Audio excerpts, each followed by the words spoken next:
Oui. Tu ne déroberas point.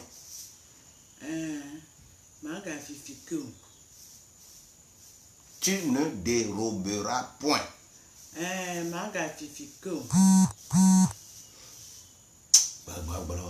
Kata waka fo duko kata wado leji awo gbagbo kata waka fo duko kata wado leji yata apena o maonye apena o fo hallelujah apena o maonye apena o fo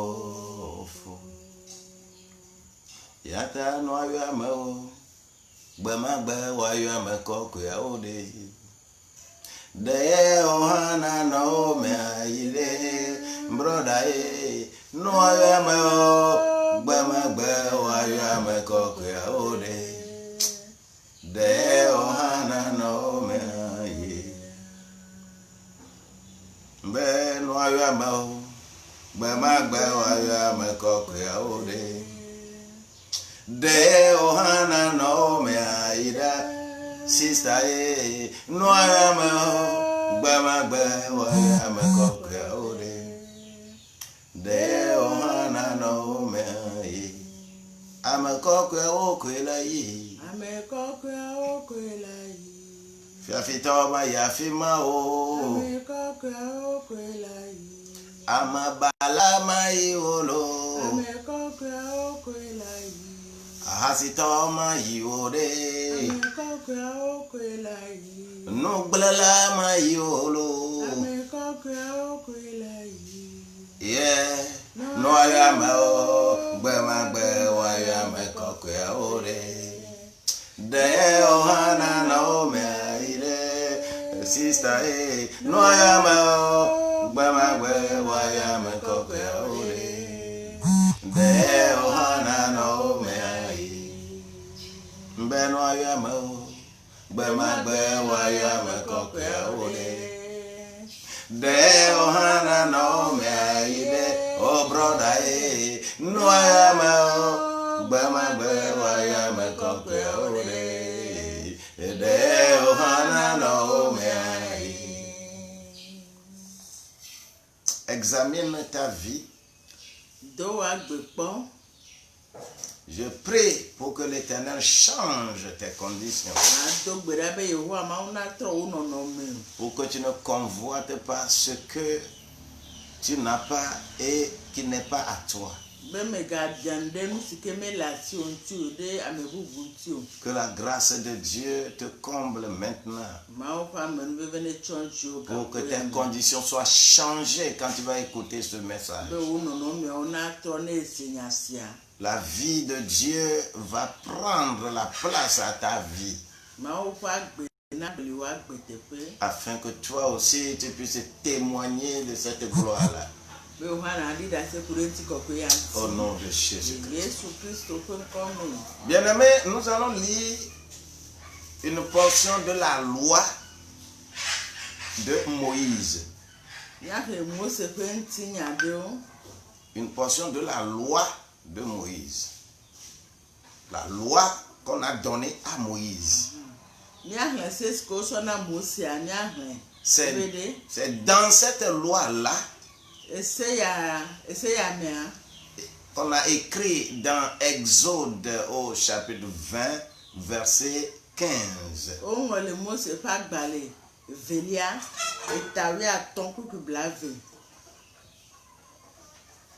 Ta blave pour lui à ton. Exode 20, verset 15. Et ta blave pour lui à ton. Tu ne déroberas point. Méga fifi oh. C'est dans la même loi. Et On si dit, tu ne tueras point. on a mis qu'au brobena magawam o. Tu ne commettras point d'adultère. Megawahasi o. Tu ne déroberas point. Megafifi o. C'est des principes du code civil. On a utilisé ça pour écrire le code civil, et le plus grand truc, c'est le code pénal, avec procédure pénale qu'on a écrit là. On a amené tout ça là pour que les humains fassent leur loi avec. Et à me dans le sodo, il y a me bena, wa dotona mou.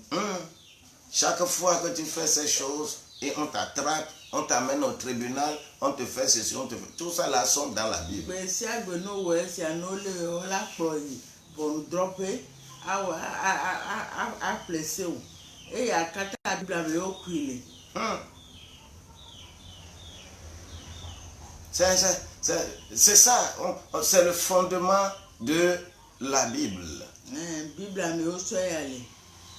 Mais cette loi doit évoluer. Car Jésus-Christ est venu accomplir la loi. Il ne l'a pas abolie. Il a accompli la loi. Et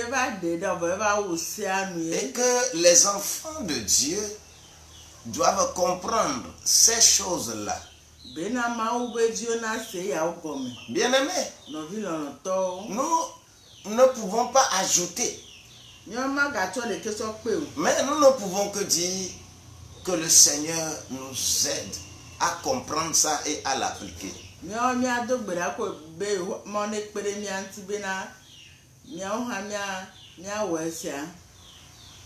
Jésus, en accomplissant ceci, dans Matthieu au chapitre 21, verset 13,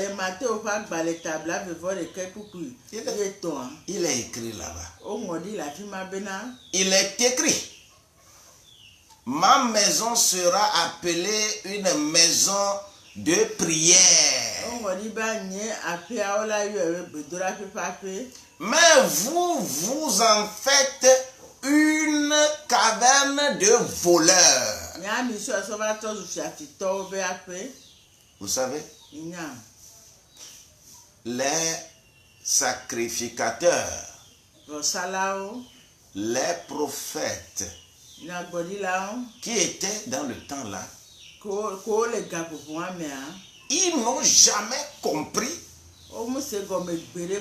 que faire de la maison de Dieu un lieu de vente des volailles, de change, de monnaie, pour que les gens viennent prendre pour adorer Dieu. Ils n'ont jamais compris qu'ils sont en train d'enfreindre la loi. Tu ne voleras point.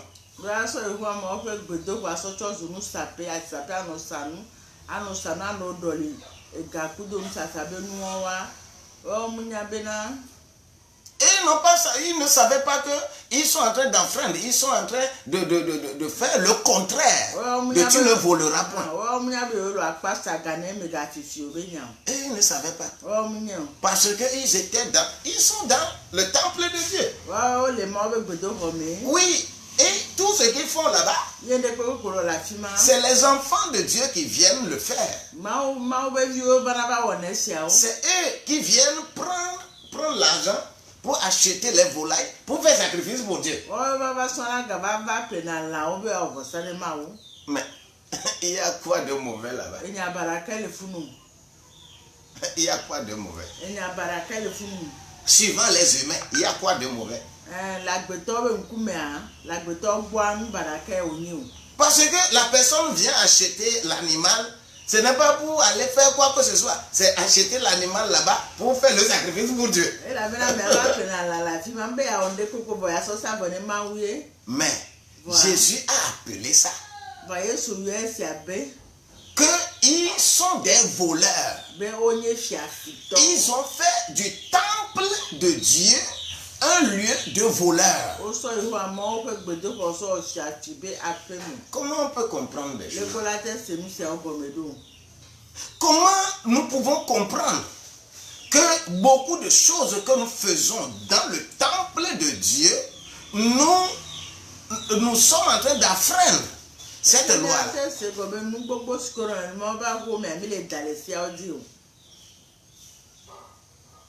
Quand nous organisons les fêtes de moisson, quelqu'un amène les choses, on dit, quand on vend, c'est pour chercher des ressources, hein, c'est pour chercher de l'argent, pour faire évoluer l'œuvre de Dieu.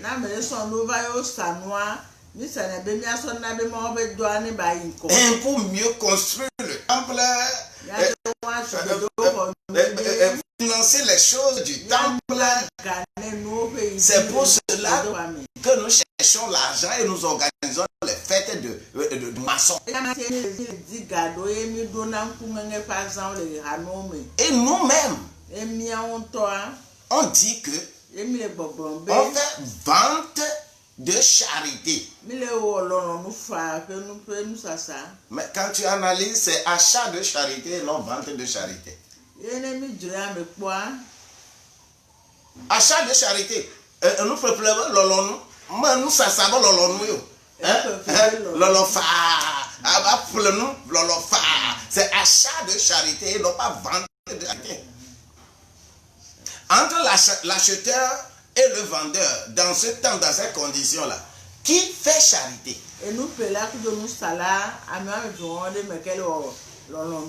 Qui fait charité? Mais nous disons, nous sommes en train de faire vente de charité.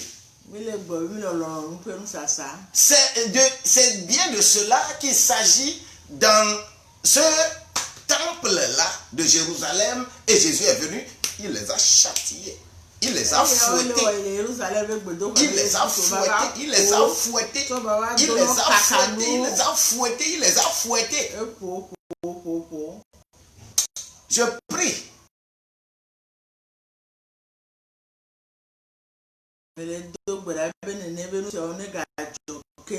Que des gens commencent à faire des choses comme va venir, le Saint-Esprit va animer quelqu'un. Et il va les fouetter, il va les fouetter, il va les fouetter. Celui qui prend la chose et mettre la chose en haut là, et commence à parler du prix, et commence à parler, et que on va le frapper, on va le frapper, on va le frapper, on va le frapper. Je prie pour ça. Quand nous, on s'est convertis, et on allait à l'église dans Aflaou là-bas. Tu vas avoir peur de Dieu. Tout simplement pourquoi? Mais il y a des gens qui se lèvent et commencent à parler la langue, qui commencent à faire des choses. Tu vas voir en même temps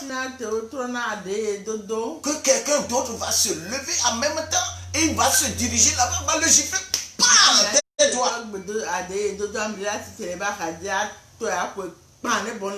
Et la personne se tait. Aujourd'hui, on n'a que des brigands. On a fait du temple de Dieu des brigands.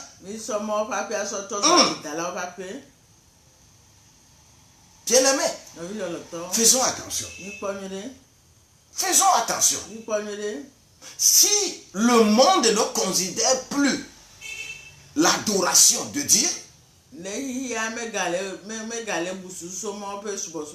ça dépend de nous qui sommes dans les temples.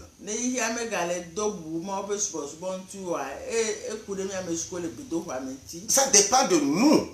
Comment nous orientons l'adoration de Dieu dans nos temples.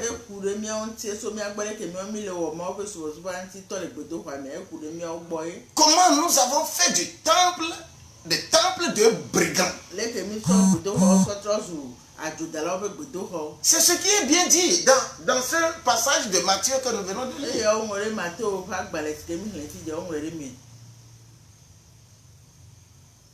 Quant à ce qui concerne Luc,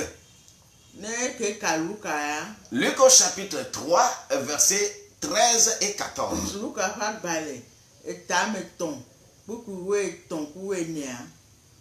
Il leur répondit, Jésus leur répondit, n'exigez rien au-delà de ce qui vous a été ordonné. N'exigez rien de ce qui vous a été ordonné. C'est-à-dire les collecteurs d'impôts et autres qui viennent pour percevoir les impôts. N'exigez rien. N'allez pas faire des arrangements.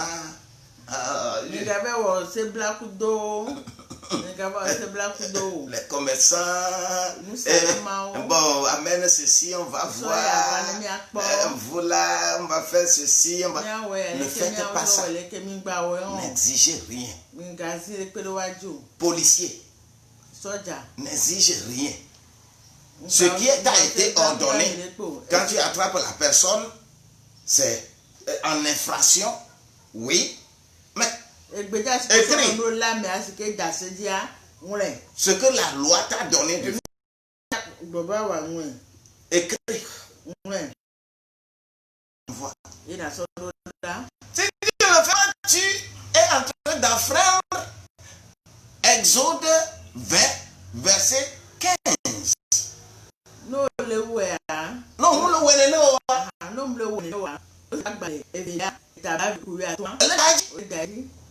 mais pourtant, vous êtes dans les églises. Vous avez mémorisé tout ça. Et vous avez eu baptême.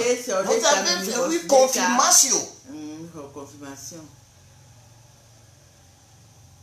Mais pourtant, c'est ce qui se passe. Et on a dit que des soldats aussi lui ont demandé ceci. Et nous, que devons-nous faire? Il leur répondit, ne commettez ni extorsion ni fraude envers personne. Et contentez-vous de votre salaire, de votre solde.